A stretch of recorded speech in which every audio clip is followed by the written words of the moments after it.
nagtitiwala sa pangalan ng Panginoon. Oo, ang aming puso ay nagagalak sa Kanya, sapagkat kami ay nagtitiwala sa banal na pangalan niya. Ang pangalan ng Panginoon ay isang toring matibay, tinatakbuhan ng matuwid at doon siya'y tiwasay. At silang nakakakilala ng iyong pangalan ay magtitiwala sa iyo, sapagkat ikaw o Panginoon ay hindi nagpabaya sa mga naghahanap sa iyo.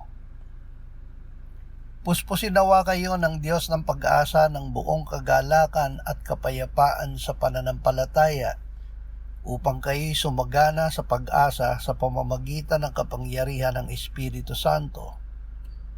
Ama, inilalagak namin ang aming pag-asa sa iyong banal na pangalan.